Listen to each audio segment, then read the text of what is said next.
जय माता दी मित्रों, स्वागत है आप सबका हमारे चैनल पर। और आज जानकारी देंगे एक ऐसे विषय पर जिसकी कहीं ना कहीं लोगों को मन में इच्छा रहती है। कुछ ऐसे संकेत हैं जो दिव्य शक्तियाँ हमें देती हैं, वो हमारे साथ निरंतर रहती हैं। तो आइए जानते हैं कौन से वो संकेत। देखिए, यदि आपका पूजा में बहुत अधिक मन लगने लगे तो ये समझ लेना कोई ना कोई शक्ति आपके साथ है। ये संकेत तो है कि पॉजिटिव एनर्जी आपके साथ है। अब ऐसी कौन सी संकेत है जिनसे उन शक्तियों के बारे में पता लगे कि आपके साथ कौन सी शक्ति ऐसी है जो आपके साथ हमेशा रहती है और आपके लिए कार्य भी कर रही है, तो उसे जानते हैं। देखिए, सबसे पहला संकेत है कि आप जब भी पूजा करेंगे तो आप जिस भी देवी देवता के लिए ज़्यादा समर्पण भाव से रहेंगे, जिस भी देवी देवता की आप ज़्यादा पूजा आराधना करना चाहेंगे, जिस देवी देवता के बारे में आपके मन में भाव ज़्यादा जागृत होगा, वही देवता आपके साथ हैं। एक संकेत तो ये है। माना आप हनुमान जी की साधना कर रहे हैं, हनुमान जी की पूजा में आपका अधिक मन लगता है तो हनुमान जी आपके साथ है। किसी का देवी की साधना में लगता है, किसी का माता महाकाली की साधना में लगता है, किसी का भैरव बाबा की साधना में लगता है। तो एक संकेत तो ये है कि उनसे आपको ये ज्ञान हो गया कि कौन से देवता आपके साथ है।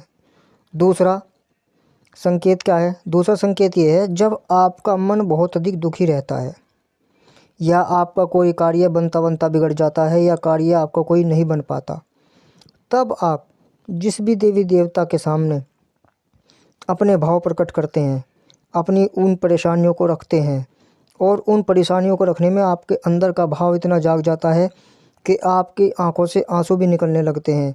आपका मन इतना लालायित हो उठता है कि आप उनसे अपने मन की बात, जो आप अपने घर में भी नहीं कर सकते, वो अपने मन की बात आप उससे करते हैं। तो ये समझ लीजिए उन्हीं देवी देवता की कृपा आप पर है। कहीं ना कहीं वे ही आप पर दयावान हैं, कहीं ना कहीं वे ही देवता आपके इष्ट हैं। एक संकेत हुआ ये। तीसरा संकेत ये है, जब यदि आपके घर में कोई मंगल कार्य हुआ, कोई खुशी का कार्य हुआ है या आपको कहीं से कोई लाभ की प्राप्ति हुई है और उसके लिए आपके मन से जिस देवी देवता के लिए धन्यवाद निकलता है, जिस देवी देवता के लिए आपके मन में ये निकलता है कि मेरा काम करवा दिया या मेरा इससे लाभ हो गया, हे माता रानी आपने मेरा ये काम करवा दिया, आपका धन्यवाद। हे हनुमान जी महाराज मेरा ये काम हुआ, आपकी बड़ी कृपा है मुझ पर। तो समझ लेना आप पर उसी देवी देवता की कृपा है जिसका आपसे पहली बार में आपके मुख से नाम निकल जाए। ये हुआ तीसरा संकेत। चौथा संकेत ये है, यदि आपको मंदिर में यदि आपको स्वप्न के माध्यम से किसी देवी देवता के दर्शन होते हैं या उनके किसी मुख्य मंदिर के दर्शन होते हैं या उनकी मूर्ति विग्रह के दर्शन होते हैं या उनकी मूर्ति विग्रह के दर्शन भी ना होकर उनके विशेष मंदिर में जहाँ के वे मुख्य देवी देवता हैं उस मंदिर के दर्शन होते हैं या कोई आपसे स्वप्न में उस मंदिर के बारे में बात करता है, तो समझ लेना उसी देवी देवता की कृपा आपके ऊपर है जिसके बारे में आपके लिए स्वप्न आया है। स्वप्न के माध्यम से बहुत से संकेत हमें देवी देवता देते हैं, क्योंकि आज के इस कलिकाल में देवी देवता प्रत्यक्ष रूप से नहीं आ सकते और ना ही हम इतने प्रत्यक्ष रूप से उनकी साधना भक्ति करते हैं कि प्रत्यक्ष रूप से हमारे सामने आ जाए। तो ये चौथा संकेत हुआ। एक संकेत ये है, यदि आपके स्वप्न में आपके कोई बड़े पूर्वज दिखाई दें और वे आपसे किसी देवी देवता के बारे में बात करें, तो ये समझ लेना वही देवी देवता आपके इष्ट हैं। उन्हीं देवी देवता की कृपा आप पर है जिनके बारे में वे आपसे बात कर रहे हैं।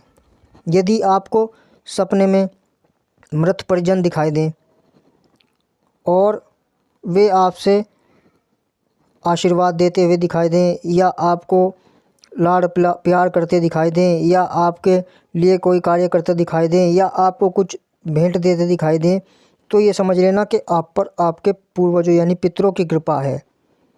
यदि आपको स्वप्न में कोई कुल देवी के बारे में बताता है या कुल देवी के बारे में बात करते हैं या आपका मन हमेशा उसी में लगा रहता है, तो समझ लीजिए आप पर आपकी कुल देवी की कृपा है।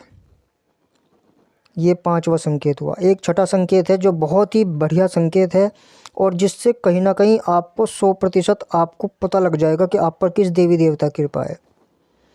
माना किसी पर महाकाली माता की कृपा है, तो जब माता महाकाली का कहीं भी भजन होगा या वे माता महाकाली के मंदिर में जाएंगे तो उनके या कहीं वे माता महाकाली के का भजन सुनेंगे तो उनके शरीर के रोंगटे खड़े हो जाएंगे। उनके शरीर में एक विशेष प्रकार का रोमांच पैदा हो जाएगा और वो रोमांच की एक ऊर्जा से भर जाएगा, जिससे ये संकेत मिलता है कि उन पर माता महाकाली की कृपा है।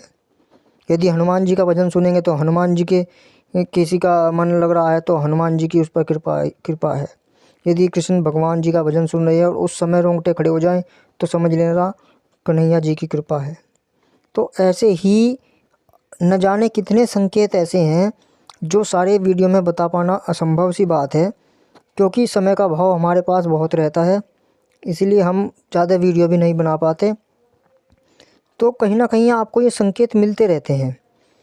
इन संकेतों को आप कितना समझ सकते हैं, समझ पाते हैं, वो कुछ आपके ऊपर भी निर्भर करता है।